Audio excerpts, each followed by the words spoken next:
والصلاة والسلام على أشرف الأنبياء والمرسلين وعلى آله وأصحابه أجمعين. أما بعد، فأعوذ بالله من الشيطان الرجيم. بسم الله الرحمن الرحيم. يا أيها الذين آمنوا اتقوا الله حق تقاته ولا تموتن إلا وأنتم مسلمون. وقال تعالى: ومن أحسن قولا ممن دعا إلى الله وعمل صالحا وقال إنني من المسلمين.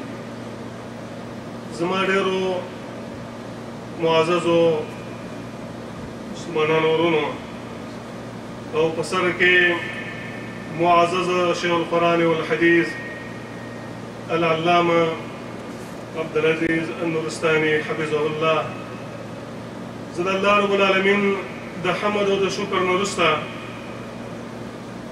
د خپل معزز مېلمه ډېر شکر ادا کوم چې هغه زموږ دعوت قبول کړو او دې ځای ته تشریف راوړی او ورسره د ټولو محترم مسلمانانو ورونو چې دې ځای ته راغلي د الله رب العالمین د دین دپاره د هغوی هم زه ډېر مشکور یم چې د الله د دین دپاره یې قدمونه اخیستي. الله دې والله د هغې بدله په دنیا او آخرت دواړو کې ورکړي. ورونو، په دې وخت کې چې زموږ ستاسو معزز شیخ القرآن والحدیث کومه موضوع باندې بیان کوي، هغه موضوع اتباع الرسول ده. لیکن نن د جمعې ورځ د 1431 کال د ربیع الاول د میاشتې 19 تاریخ دی. په دې وخت کې به زموږ ستاسو معزز مېلمه شیخ صاحب په دې موضوع باندې بیان کوي. لیکن د بیان نه مخکې زه د شیخ صاحب مختصر تعارف کول غواړم. زما معززو او محترم ورونو، شیخ القرآن والحدیث علامه عبدالعزیز النورستاني حفظه الله دا د پاکستان په صوبه سرحد او د افغانستان په ټولو سیمو کې د الله په فضل او کرم سره د هغه د دعوت او د تعلیم ثمره ده چې نن په دواړو ملکونو کې ډېر مخلوقات د هغې د دعوت نه استفاده کوي. لیکن ورونو، شیخ القرآن والحدیث دا د افغانستان او د پاکستان د دواړو ملکونو کې د مسلک اهل حدیث او د توحید او د سنت د دعوت مؤسس او بانی بللی کېږي. شیخ صاحب تقریبا د صوبه سرحد په پېښور کې د 33 کالو نه را دې خوا ته دورې د رسول الله صلی الله علیه وسلم د احادیثو دوره په غاړه لري چې تقریبا هر کال په سوونو کسان د هغه په لاس باندې د علم حدیث نه فراغت حاصلوي. موږ د الله رب العالمین نه سوال کوو چې د هغه په جهودو کې نور هم برکات واچوي او الله رب العالمین د هغه ته په دنیا او آخرت دواړو کې د دې بدله او اجر ورکړي. موږ په دې وخت کې خپل معزز مېلمه شیخ صاحب ته دعوت ورکوو چې په خپله موضوع باندې پیل وکړي. د هغې موضوع ده اتباع الرسول او دا غونډه ورونو تاسو پته ده چې د مکتب التعاون للدعوة والارشاد وتوعية الجاليات بوسط حائل لخوا نه منعقد کېږي او د هغې په اشراف کې او د هغې په نګرانۍ کې زموږ ستاسو دا غونډه ترسره کېږي. الله رب العالمین دې موږ تاسو ټولو ته توفیق راکړي چې په صحیح معنا سره د شیخ د بیان نه موږ تاسو استفاده وکړو، لیکن د بعضو آدابو خیال موږ تاسو وساتو. اول دا چې موږ تاسو ټول ورونه جوالونه بند دا مختصر وخت د پرې کې به شیخ صاحب بیان وکړي، موږ تاسو د هغې نه استفاده وکړو. دویم دا دی چې په کوم ځای کې رسول الله صلی الله علیه وسلم نوم ذکر کېږي باید موږ تاسو باندې درود ووایو صلی الله علیه وسلم.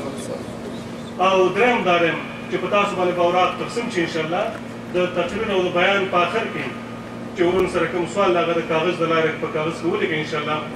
شیخ صاحب به د هغې مختصر جوابونه کوي. موږ خپل استاد شیخ القرآن والحدیث ته دعوت ورکوو چې په خپله موضوع باندې شروع وکړي. د هغې موضوع ده اتباع الرسول صلی الله علیه وسلم.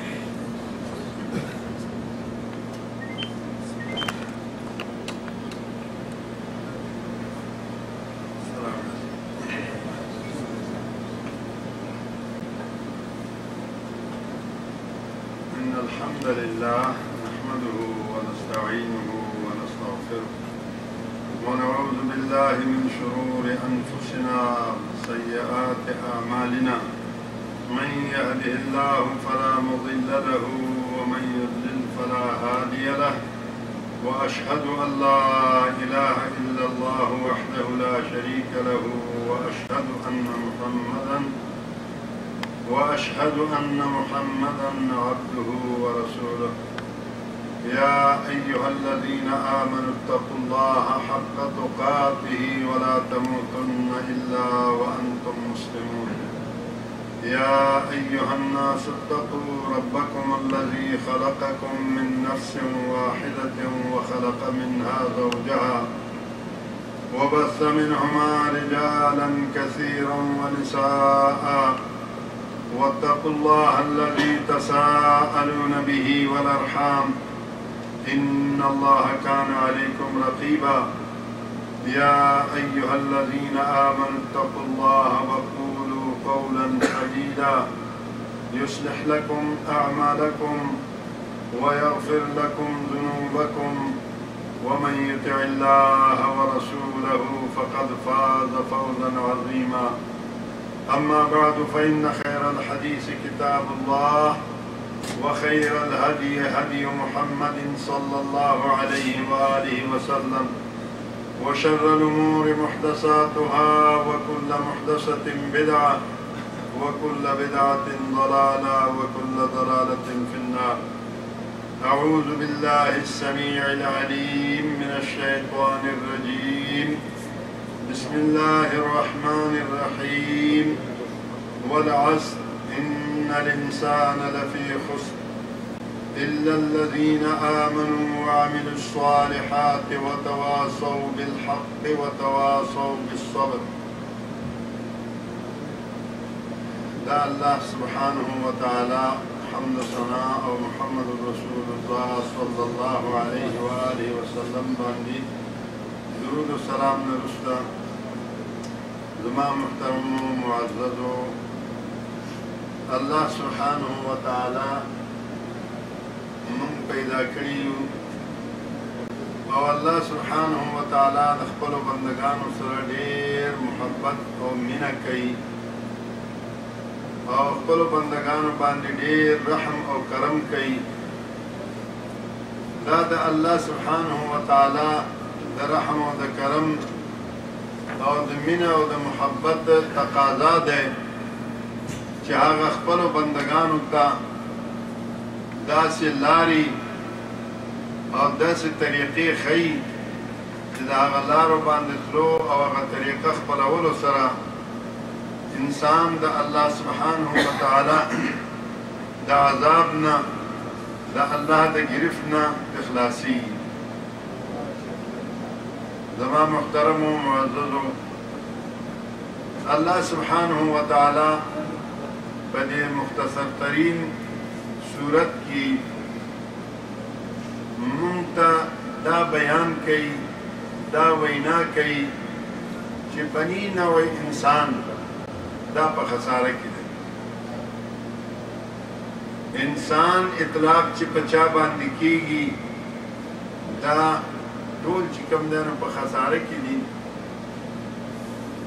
الا الذين آمنوا وعملوا الصالحات مگر درې قسمه خلق داسې دي چې دا څلور صفات چې چا کې پیدا شي نو هغه انسان د خسارې نه د تاوان نه بچ کیږي. او که دا څلور صفته کم انسان کې نه وي نو هغه انسان همیش دپاره په خساره کې. الله سبحانه وتعالى زمانہ وقت د مازدیګر باندې قسم کوي، وقت د مازدیګر ګواه کوي او بل